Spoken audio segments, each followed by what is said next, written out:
Hey guys, it's Will Hamilton with Synergy CrossFit here, and we are excited to support and sponsor you guys this year and help out with this little fitness assessment that you all have wanted to do for your lacrosse team. So we actually, in conjunction with Coach Westbrook, helped put this together. And I want to take just a minute to sort of explain a little bit of these components for you all that maybe didn't get to come in and practice this and do a pre-test earlier on this year, and sort of break down what to expect and maybe things to work on between now and sort of next month when you have to go through this test yourself. So firstly, this is the test, if I'm not mistaken, as it's written on the board. What we put up here is for varsity consideration. Hopefully if you're looking at the JV side of the test, you know the differences there.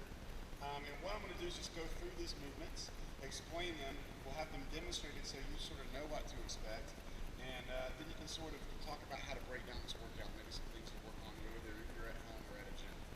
So first of all, this test, it's not a CrossFit test. It's not, I know we're at a CrossFit gym, but this isn't a CrossFit specific test. This is actually taken from several collegiate programs and their fitness entry tests, and we sort of adapted it to the high school level. The vast majority of this is obviously just sort of a military calisthenic type bodyweight movements. Starts off with 15 pull-ups. Hopefully that's self-explanatory what a pull-up is. We'll demonstrate what the standards are we're looking for in a pull-up. The two weightlifting movements that are in this that are not bodyweight movements are the thruster, which is measuring leg strength and shoulder strength. So a thruster is simply a squat mixed with a shoulder press. Some people call it a squat and press. Or in this gym we call it a thruster. So we'll demonstrate that. Bench press.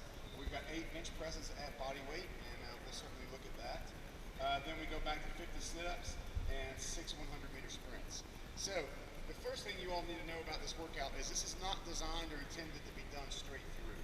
We don't think that anybody needs to necessarily have the ability to sit down, for instance, and do 8 bench presses in a row, what we call unbroken, without putting the bar down at your body weight.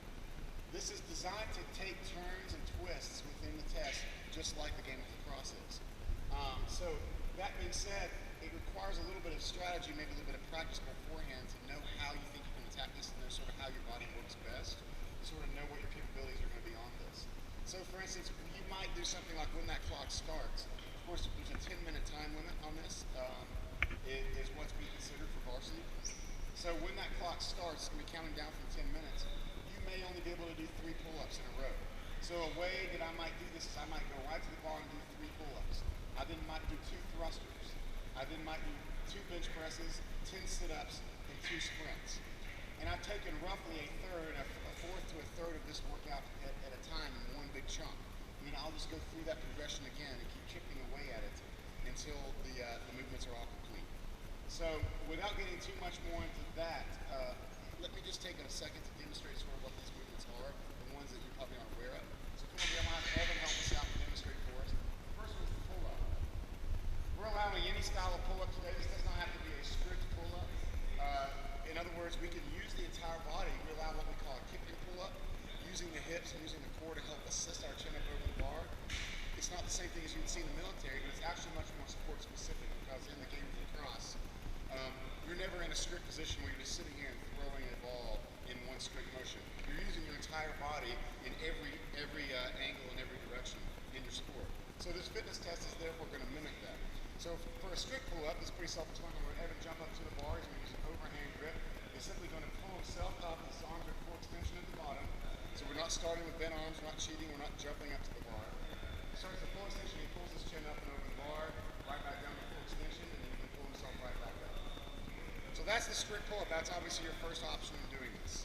The second option is what we would call in this again a kipping pull-up, and that's where he's going to use a little bit of a hip swing. So he's going to come up. He's going to swing his hips a little bit. He's going to use his hips to thrust himself up and over that bar. He'll come down, a little bit of knee action, a little bit of hip action to help himself get up over that bar. That is also acceptable in these pull-ups.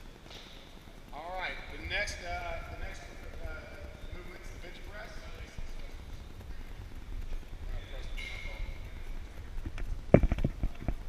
Sorry, over here to the thruster now.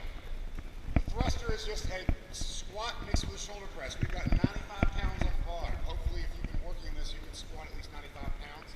You will have to squat this in the front position for safety reasons. The thrust, the shoulder press portion needs to come from in front of your neck and not behind your neck. Therefore, the bar is going to be in the front squat position. A little little bit awkward for some of y'all that haven't practiced that, so take a minute if you have time on a barbell, whether it's school or at a gym, to come in and practice squatting with the bar sitting on the front of the shoulders as opposed to the back. It's a very common Olympic way to lift. The front squat, becoming more and more common in training in every sport and in every type of fitness. So I'm going to have Evan demonstrate that. He's going to clean the bar up to his shoulders. He starts with this bar right here in what we call a good front rack position, in a perfect thruster. Some of y'all may struggle with this in mobility. This bar is actually resting on his shoulders. He's not holding the bar out in front of him with his hands. It's connected to his body right here.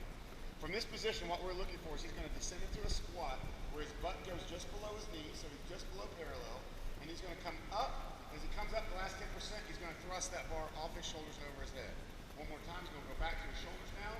Weight is in his heels, knees are out in a good ergonomic squat position. He's going to come up and thrust that bar up and over his shoulders. Very good. Thanks, Evan. That's the thruster.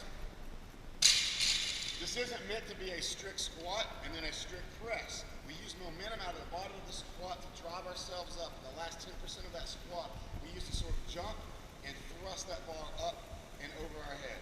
Arms must come to full locked out position overhead with that bar safely over the spine. That's the thruster. Next, we've got the bench press. I'm assuming most of you all have done bench pressing before or are familiar with the concept. He's going to start with a bar right here on the rack. We'll use the rack for this. We'll have spotters available. He's going to pick the bar up at his body weight. He's going to come down to his chest, so that bar touches his chest, and he's going to come right back up to full extension. His arms, elbows are locked out. So again, right back down, right back up. That's the bench press. Next is the sit-up. So Evan will get on the ground, and we have a standard we use in the sit-up. We recommend butterflying your legs. You don't have to, but just for simplicity, it's easiest to have your legs together. We want you at full extension on the ground. So Evan's going to come all the way down his hands and touch the ground behind his head. He will then go engage his abs and do a full sit-up, and his hands will touch the ground in front of his feet. Right back down, his hands will now touch the ground over his head, and right back up in front of his feet, ensuring that he's at full flexion here and full extension every sit-up. So that would be the sit-up. You can also do it with bent legs if you want to, feet on the ground.